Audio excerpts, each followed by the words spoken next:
Tonight, I thought we'd be discussing the factions behind the deep state and the research you've done on Ian Fleming and the messages about these threats that he portrayed in the Bond films, and how this all could connect with the secret space program and other various black projects that are in play that shape our lives and existence. First, let's start with what got you involved with this research, and tell us a little bit more about your background. Right, good point to start, because people think that you gravitated to something and there's some kind of psychological need that caused you to become a conspiracy theorist or whatever, right? It's usually saying that you're not being objective. The fact of the matter is I was compelled and forced into the military intelligence aspect because as a military reformer, I would design equipment to make the military better. And if the equipment was too big, in other words, a big ticket item, you had to present it to, a senior officer, colonels and above. And what happened invariably is the big ticket items would be a game changer, would change the military, make the military better. We were turned down, even when other generals, officers presented these ideas. So you look at it from the bottom up and say, why would they not want to fight better? Why would you not want to be more high speed? And the sad truth is, I would say around 2003, after I got done briefing, the Vice Chief of Staff of the Army, General John Keane, he's on TV a lot, being a warmonger for General Dynamics, he sits on the board, refused to do what he said he was going to do, which was to give his old unit, the 101st Airborne Air Assault, some light track armored vehicles, the BV-206S, that would roll on and roll off from a CH-47 Chinook helicopter. So our troops would not be going up and down roads and trails in these wheeled vehicles and getting blown up and killed and maimed. He did not do that. He refused to buy even 50 for his old unit. He has no loyalty to fellow soldiers because, I found out, he goes to Bilderberg meetings. And at Bilderberg meetings, they are a bunch of snobby elites who are superior to thou, and they're looking at, thinning the world by 6/7. So there's 7 billion people in the world, they like to see 6 billion of us go away. Right. So I have no choice. If you present things and they won't do them, you have to say there has to be a bad faith, malicious motive behind it. And there is. And then people don't want to hear that. They say, Mike, you got good ideas, why don't they adopt them? And then when I tell them the bad news, who says that they want good ideas? Who says they want a military that kicks ass and keeps the peace? No, they want a military that goes overseas and bleeds. Deploys and bleeds. And that keeps the American people in an anger state, as they should, and it keeps us overseas. They don't want to bring conflicts to a resolution. Smother conflict. I don't know if it's something with your phone, but you sound just slightly muffled right now when you're talking. Well, no, I'm going to take it off speakerphone and see if that's better. See a little problem solution there. How's it? Much better, much better. Now continue. Thank you. Oh no, I mean everything I said wasn't legible. So no, say it over again. No, we heard you. You can continue from where you left off.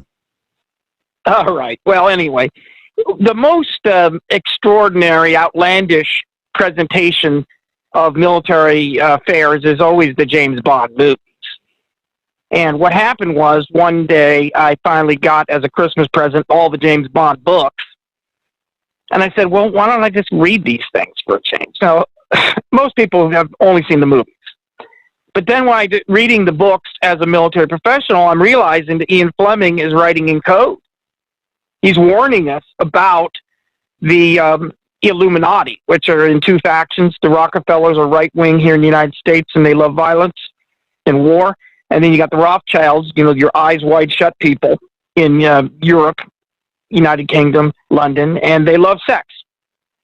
So you have Fleming, who is a member of the Rothschild Illuminati, of course, because he's in England. And he's warning us about both groups. As doing conspiracies and doing outlandish things, and he's trying to warn us without getting himself killed because he's still under the Official Secrets Act. So after reading the books and seeing the layers, there's like 7 layers of a James Bond story. There's always the story itself.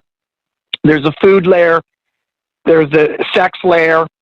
There's a layer of current events, and then there's the hidden layer, which could be occult, symbolic, and then, of course, depends on how you put it at the top. I put at the top the absolute layer, which is the hidden layer of the, Illuminati are running the world. And he's trying to warn us, well, as a member of the Illuminati. So these people that get mad at the patriarchy, I get mad at them because they're mad at white men. We're not realizing the men they're really mad at are the white elite men who James Bond has to be like them in order to infiltrate them. That means he's got to be a playboy. He's got to have the wine and dining, act like somewhat of a hedonist. That's necessary. That's why you can't have a female James Bond. Because they're going to say, what the hell is she doing here? He doesn't belong with us. It's a men-only club. But these women that are mad at men are mad at the rank-and-file men who are going to change their tire or pull them out of a burning car on the highway. The men that are going to save them, they're mad at us, and they're not mad at the right people, which would be the Rockefellers and the Rothschilds. Right, definitely. And, when it comes to the modern, what you'd call the deep state or the Illuminati, we can trace, a good tangible bit of this back to World War II, right?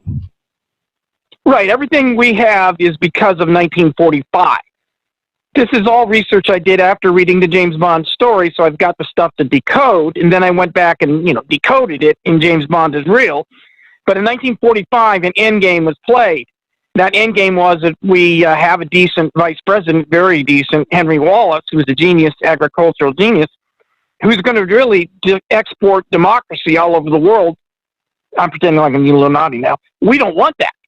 We got to get him out of there. So just weeks before the election, they switched him out for Harry Truman.